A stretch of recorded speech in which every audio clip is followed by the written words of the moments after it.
Dites donc, vous avez une sacrée belle bagnole. Ah, la BM, c'est bien, hein. Tu la touches pas. C'est bien fini, c'est solide. Tu la regardes même pas. C'est allemand, quoi. Casse-toi, dégage. Tout comme Renault avec la 4L, tout comme Citroën avec la 2 chevaux, tout comme Volkswagen avec la coccinelle, Fiat décide de commercialiser une voiture économique, robuste, peu onéreuse. Peu quoi? Peu cher, avec un coût d'entretien dérisoire. Des quoi? Peu onéreux. C'est ainsi que naquit la Panda en 1980. La Panda fut dessinée par l'italien Giugiaro, qui l'avait proposée à Renault comme alternative pour remplacer la 4L, âgée de 20 ans à l'époque, avant de la proposer à Fiat. La marque italienne commercialise donc sa voiture du peuple 30 ans après la 2 chevaux.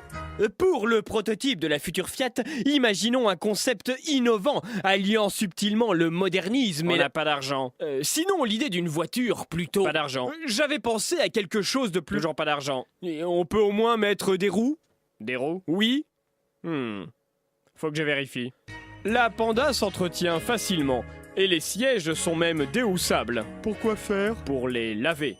Je vois ce qu'il vous faut, messieurs, dames. Je vous propose donc la Panda, voiture économique, polyvalente mais spacieuse. En effet, hein, chérie? Oui.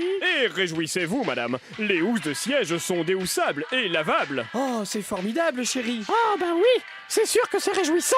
J'ai toujours rêvé de laver les sièges de la bagnole. Et le pare-brise, il se met au lave-vaisselle aussi? Non, je ne pense pas. C'est beaucoup trop grand, madame. Malgré ses nombreuses qualités, la Panda avait quelques points faibles, comme la corrosion. Elle rouillait? Oui, c'est ça. Et les amortisseurs étaient vraiment très peu efficaces. Là, tu tournes et tu prends la première à droite. Cette rue-là? Oui. Oh mon Dieu! Quoi? Un dodane? Non! En 1986, Fiat rajeunit un peu sa Panda et en profite pour proposer différents équipements en option. Ah oui? Oui, mais il n'y avait pas de quoi frimer non plus. Bonjour, voisin. Bonjour, voisin. Je vois que nous avons la même voiture à présent. Oui, à une nuance près cependant. Ah oui? Et laquelle? Je pense que nous ne l'avons pas payé au même prix. Ah oui? Et qu'est-ce qui vous fait dire ça?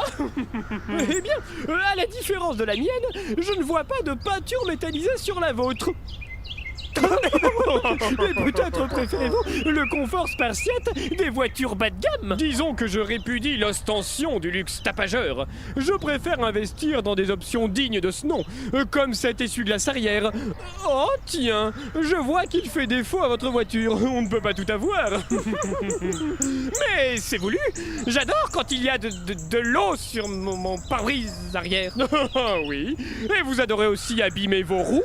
C'est sans doute pourquoi vous n'avez pas d'enjoliveur.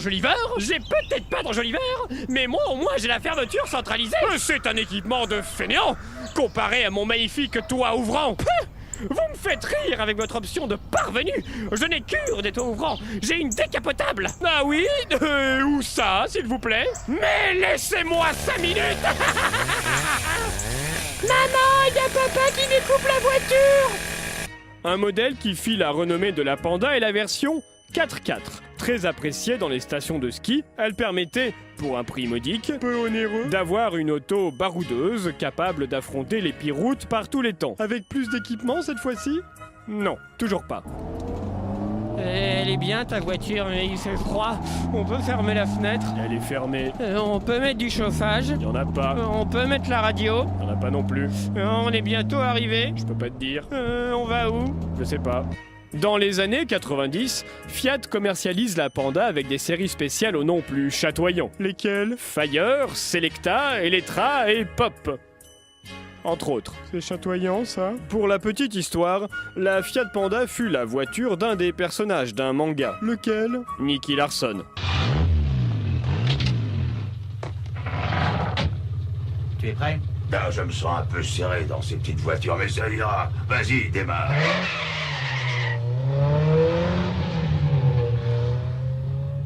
En 2003, Fiat redessine complètement la Panda. Elle a désormais 5 portes. Elle a toujours le même nom? Oui.